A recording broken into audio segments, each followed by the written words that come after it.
call bom clear tu te chỉ vậy vek kule phone review hun kan lo thleng le ta a tun truma hian Samsung kan clear big don ani ama tang khan Samsung phone hi chỉ sang review kan chak to ama ro chu ngen na te request te dang atama phone dang kan nen ko la tun truma chuan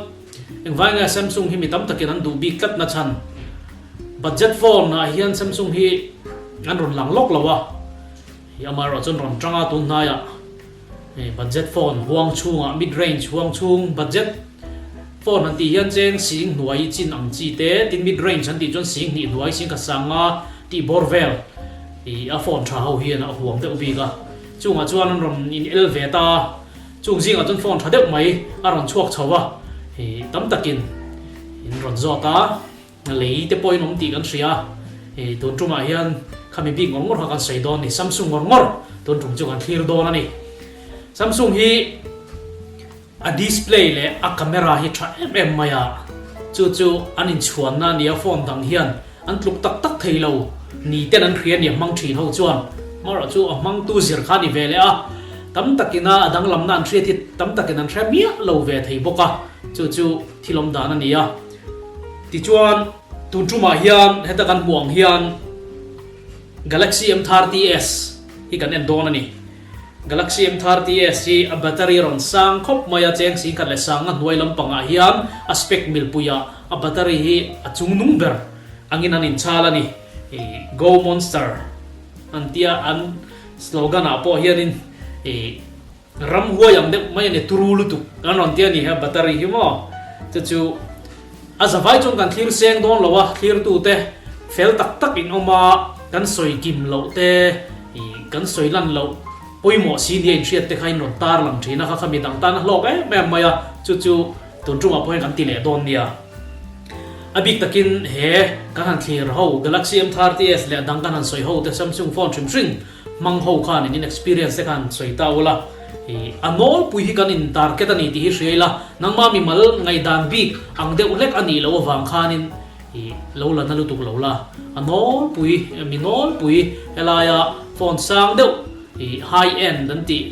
nge man sang deuh mang phalo te kan oma tin du lei thei te po kan oma kan din mun khai nang lo ni kha ho zong huap zo tur theyang ber kha kan ngai tu ni ti kha thir tu ten kan tharang don dia a screen hin soi phot ngal phot mai tiang a lai zong te eng ti lian nge ti te kha tam takin kan du nga lan thina 6.4 inch ruk la point li hlai ani ya pa ngai ta kan ya full HD plus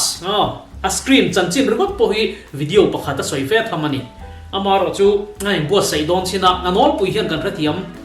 lawang a chu chuang chuanin hi sang lek hi thalek ti khan soi mai la chu tiang chuanin a fia de mai ka ria a technical de kan soi khan kan tar kat garmi pui nol pui hian kan rathiam tak lo thina keipon kan rathiam tak chuang lo wa tam tak kha chu wangin anol pui ta na tangkai thei chin nia kan thret kan la mai don ani HD oma high definition antia a screen fi azonga hian full HD om lea I thalek ti na ni chu full HD apo HD plus full HD plus khom le ni chu tiam chu tuna kan en mek Galaxy M30s nia chu mia chu ta po chuan full HD plus mai pelama super AMOLED screen mani tel ta ni super AMOLED screen ho ra rang chu HD plus HD satlia hian ala chungnung le a film kak ma color te tak abi ka a fia bi ka keima chuan ka rang angreng khop me ka mit chuan kabula min phone an khoi pon a phone ka covering tuam tup ma sela a display jam ma he Samsung i mangalon ang chu cover ti thayani keima mi ta chuan thini na a tha ka ti ka ngai sa Samsung hi ti chuan tuna kan buang hian 6.4 inch ani ta a anin chuan ber na pakhat battery khai soi kai ma support te ang 6000 mAh ania mAh kan ti ang kha dakar som ni pakwa video playback adai turan nga ni chu ni len punen la battery hi drain zong don lo mar chu ta po chuanin a screen brightness al ngai ni a en zong kan set dana zirte khana dang vele zela kha ngai mi nol puinan en thin dan ni turan nga yan chut khani ve boka ni lengin ka mang thei di po khan than ka chuanin brightness dim de tenanda than ka chu sang de win da khar ngot po khan gom zia nei ni tin 49 hours of voice calls and dia in call nan mang char char tai la dar kar som li pakwa vel dei tur ngan ngai ni chu ti chuan music play nan phei chon dar kar za som thum pakhat vel da yang an ti kha 15 watt ti fast charger type C kher type C kher kha kan ngai pui mo tlat ani tam takin aram support bokani kha awat za thi ron soi tel lo thina india dik chi ka lo thei ngil thina watt za kha 15 watt awat ta san lo kha na charge e chak zong te khami ani phung ka ron ti dang lamani 15 watt type C fast charging da chu rual pung takani thapa ngai takani ti khani ta sela chuna camera kalang tu detail da bin nge chip chiar da bin kan soi man lawa apoi mo azwal pui mizo par hi thiam zong kan chul ram fan thuak don ani kan ru thuak reng don ani tu na kan buang hian triple rear camera lens pathuma ron na ya kan buang hian ti alaya mi tak hi main camera nia 48 megapixel ania f2 ani aperture hon zaw zong hi ti chuan depth sensor anti lens pakhata chung berami hi depth camera anti 5 megapixel f2.2 aperture in honga ultra wide camera ultra wide ti zaw devin kan thilak scenery ti te tui kho thla te mo ram thla te mo kan lak don han atang kai ani hetiang ka 8 megapixel f2.2 thawania aperture hi in hong zaw lu tuk lawa 2 f2 main camera nia hi ani na taka chuan ai hon zaw le zaw lo hi thana hring tu berani lawa kan thala condition a zirani enga that chuan ai hong zaw lo pian hi thavele zo si ka fia du zo ti kha i ablar du lo zo kan thre thiam tur zong ino alen sei hon zaw lu tuk chuan enga tam lu tuk lo huna eng du ti kha ni maya ma se thala quality tak tak du chuan group photo angat phei chuan ai hong zaw lo hian a focus kim dei zo thalak chung chang bi khin ke na na soidon ti kha video ma sa kan soi to rang takin ama thiam berin ron ti kan tum don ani phone manga thalak chung chang a hian hlema kan lo so pui thei tur thil te om takin ti kha kan zeble zo kan ni chu ti chuan khati khalo ni mai ta sela camera chu a thale ni amaro to thim ji nga lak don chuan ken uluka ngai deu enge ne struggle na sa ve deu a focus hi tinge kan tiang fia tur khan a tang ve na sa i autofocus te chak lo deu thima chuan na chan chu f2.0 f2.2 ti vel hi aperture in hon zaw hi ni ta lens hi chu wang chuan hei ultra wide angle 80 degree a sample an on da de en taila moye me mai ni kan buang hian ti chuan engani thil nai taka velak du pangpar te ran nung te khatiam thil pakhat big velak du don te po khan a fi maya helaya an mani company na an sample an on da tang hian kan lo ka thiam thei me ong me rong chi thu mo oma a pol le a dup le a var te oma kha chu rong kha chu mani du thana lo ni ta sela hek te hi zan lam pangan su ta ni night mode om vele thunga ni mara chu f2 vel chu na thi mangam lo de kan han ti rol khan night mode a thak hianin a result dang dei ani an ti vel chin review dang dang apo an en ma ula night mode thian om zia nei riau maya mi tam tak lei no man lei la thang em ka lei don a hi thai tiam ron zo te poi no ma kha ho khan in lei ta nin ka ria in experience te po ron share chinula in khalak lak te po mu cha om khop mai tin mi hring khalak nan te le ni tla vel han lak vel nan te po hian ti hian a tha em mai ni ti te khani selatin games khel tur te dan games si tu nai mi tam takin kan boi puya phone kan du na chan ber pakhat ania games khel nan po hian in game booster an tia a thaviau turan kangaya game abi khian in games ka khel ngai lo wang hian in du thu sa ma fia hian karon review thiam che lawa game singai poi mo berani chuan galaxy m30s lo deuh snapdragon processor mang ho lekena processor te po on soenga anum du ani asama deuh big ti kha ti games ngor ngai poi mo tan chuan ma sa tun tuma jong camera le display fia tha kha kan gol ani dewa games lam pang kha chu kan nol dewa ni tun tuma kan ngai poi mo a chuan hela kan buang hian Exynos 9611 ania hei hiat lu puya chuan Realme 5 Pro te Redmi Note 8 Pro Snapdragon 712 Helio G90 T ti tevnen khanin ai level to kan ngai devani technical dep chuan ma se aman na tura zir khanin awak khadang ve ti kha hetaila chulaya chuan processor thatakani itimayang at lelok ang camera po khan a sensor hi ron soilo thina ti kha oma maro chu a sensor an man kha soi kam kau tai la anol pui hian eng sensor kha nge tha kan ra chuang lawa Samsung ho hian an mani hian in sensor thatak mai an neya eta po hian in GM1 sensor an mangani Samsung ho ina an sensor nai thatak mai ne he kan thia thiam tu zong in thatak ani rual pol takani a thaber chu ni lawa ma se hemi man hemi price hi chuanin a price range chunga hi chuan he sensor camera sensor hi ayan khan zok mai ngoi thurom chuang lo a thalu tu ti khani mai ro se chu tiang lawa thuk de wa kan soi chuan a rei mai ti mai chuan a man kha khala soi lovin ka ria man ber kha kan video review wa reng phone review wa hianin kan che tur chu a man hian om zia hiu thu ya me mai ni thai ngang po ni se a man kha sa mu chuak view chuan a tha kan ti lo pe ni chuan tan chu nol pui mi zo mi nol pui kan ngai to a kho pui om enga moza dom mai la thingtlang om tam zo kan nia tin kho pui om te pon du lei thei lo hi ke ma ni hin tam ve ka ringa kai ma ni man mil to ka tha kan dap thira chu wangin amana ka buai lo a that phot chuan ti kha ni lo deu amani na a lei thei ro wa thabi kha kan zong ram ani a kha mi lo riat sak thin don nia a tha zok thalo zok kan han ti po hian a thalo zok kan ti thalo ngor ani lo amaro chu aman ina a lei thei a to zong hi kan ngai to tel ani in muang hian Galaxy M30s hi variant ni chi ni no ma 4GB RAM le internal 64GB memory kengtel hi chen sing khale sang thum ina intral ani mani na cha thei chuan tina ni chu man kan sui reng hi mani cha thei chuan ti ni mani cha thiam lo chuan dora le a cha te ne na tanga lak chon don chuan claim in a hian a to deuh thin ani ti kan thra don nia chuan 6GB RAM le 128 internal memory keng hi om boka a processor te a camera thazong te chuan ang vek rengot ai nang veka ram sang le ka memory tam le ka ni ti kha ni mai sela ti chuan sim slot a khan slot pathum sim card pani thun ruala memory card than la thun thei khani ti la fia mai ome AMOLED display hi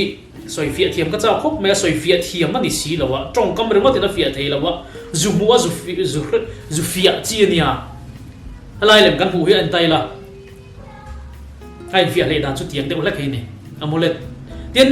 super AMOLED ho AMOLED ro po super AMOLED kala sang la ta AMOLED hawa ra rang chuan a battery hi ai na lo big ti re tem doctor battery nang renga antel 4000 ve po ni se mAh ka AMOLED display screen am han chuan battery ai na lo chu rang ka chuan battery sang rum dei kan pom po ngai na thlura ma se a A2 a call a screen quality le a processor quality ka battery he de ni si chuan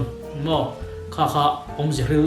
thui de ni ve ni amar do tum iPhone chok thara chon thatlang puya helai kan bu hian ale ma tang chona ti fia ve dewa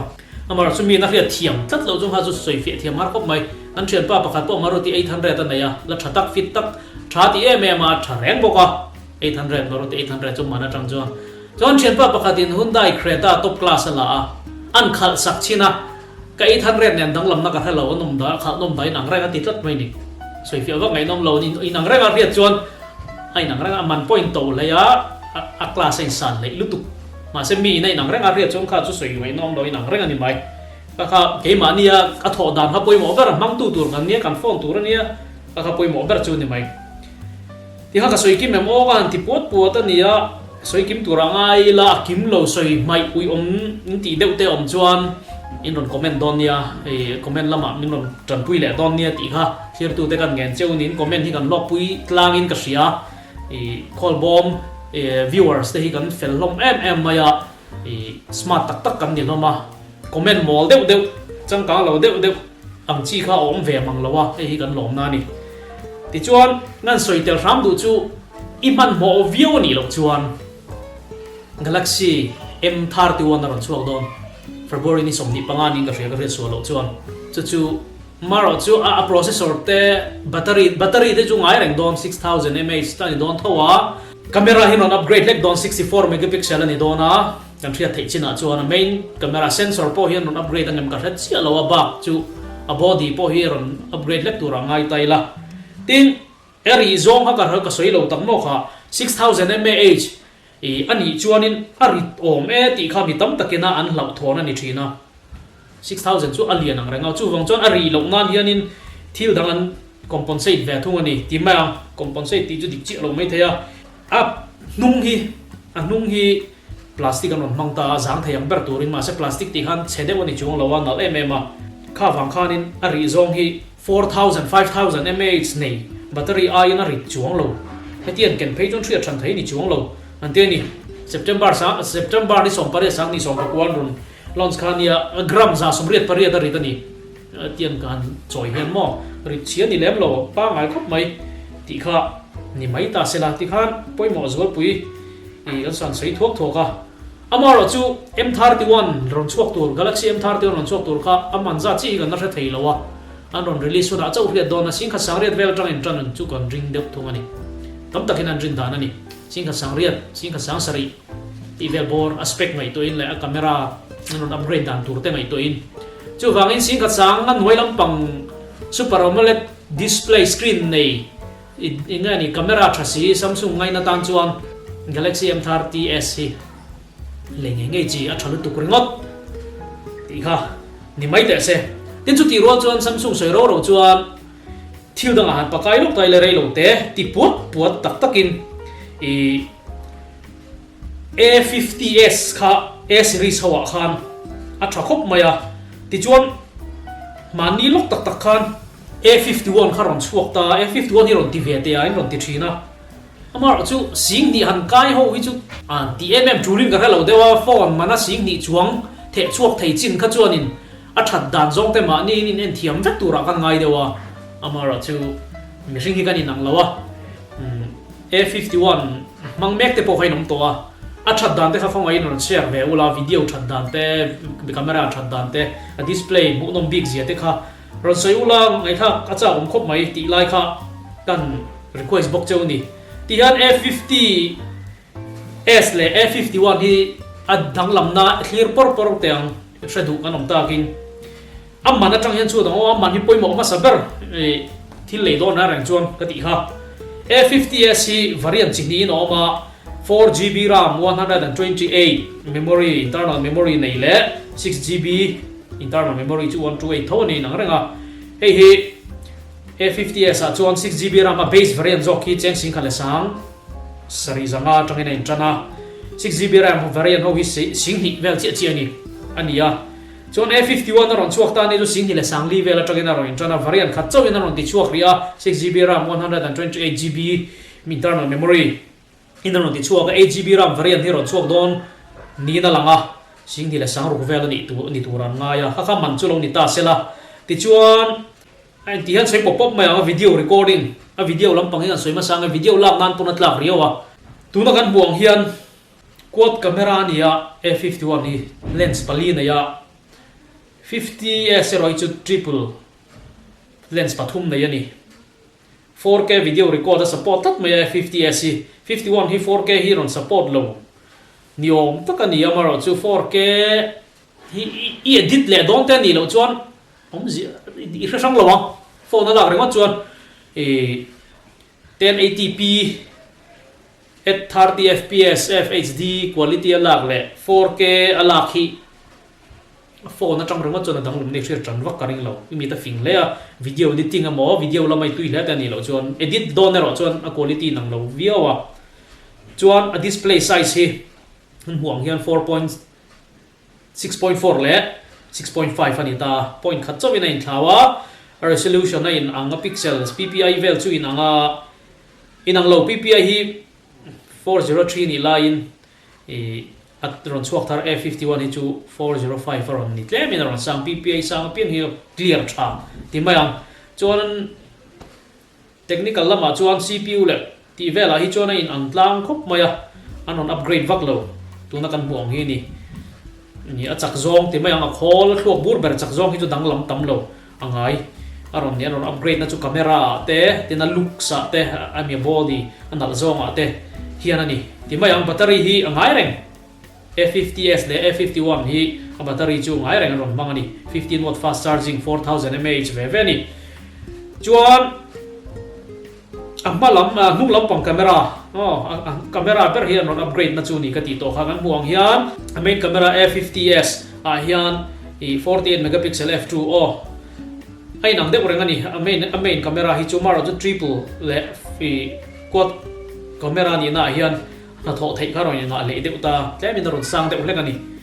i man thiam phei chuan ain thlau ve de ulek mai thei camera tak hi chuan ka soi chuak dab dab lo mai anga rei jok lo nan hei hi lo ni ta sela ha ti chuan alen zong a hian ai nang de orang ni ti me o alen zong hi chu ya tle min alam dan hi dang de ani mai a tiang kutin an hum ta la i sang lu tuk lawang alen zong hi chu ti hi ni tle min i aron ri deu a body ti me ang hami ma tak sa quality hi 51 hi aron that deu ta ka wangin arin deu ani A50S gram za som buk paruk chok ani lain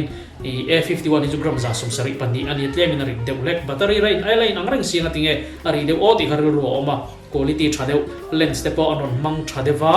ni amang tam dewa quality po hi thadeu lek ani chuan September ni som pakhat sang ni som pakwa release khan ye A50S hi chuan January ni som ni pakwa mani lo ani chu car tamala ral lo A51 ni jola thar thaveng vong khop mai ti chuan Super AMOLED screen ve ani a chuan punch hole le war drop notch ani na lai dang lam punch hole hi chun an nal bi ka changkang bi ka tin screen ai hek lo big boka i ami selfie camera lens i helaya kwarkek tele helaya far ang tura om kha kan soi fia photo an tre thiam karenga a hiana a look sa ti dang lam alam dana ti dang lam ti changkan le em ani ti kha ni phot mai ta sela tam tak soi hi harang ranga video hi thui du ang rang box thui deu hi ana lo ni nom ve bong ne ti khan thir tu ten Samsung ngai na ho ten in tang kai pui kan be saya video le adang kate kan ti chau ja tura ngai tai la video le adang kan ti ja tura ngai la tu na hian tam tak nai non request nga ni mobile phone mga thalak dona tips karon ti tai de china thalak ka thiam bak big chuang lawa ma se ngi ma experience atang le resort te soi ataga amu tangin share du cheu ka na ya tam tak in lok pui tur chu kan ti suak thoi don boka tin phone dang po Vivo lampang po karon ti ve te intia Vivo Z1 Pro po hi soi tlak tak mai ne karon ti thoi tura ngai la phone thade de chuak chur boka chuak chau zel don boka anga hi lo pe phot mai la M31 po chu aron chuak dona ni chin hanga soi tel lawa M31 kha quad camera ni dona lens pali ron don boka ni I kha ka soi tel lamin ka sia khang te kha tun chuma tan chon ni phot sela comment lama te comment chun zom leula video le aga in mule don ni ti kha tun chuma tan chon ni phot mai ro se in za vai chunga lom thu ka soi le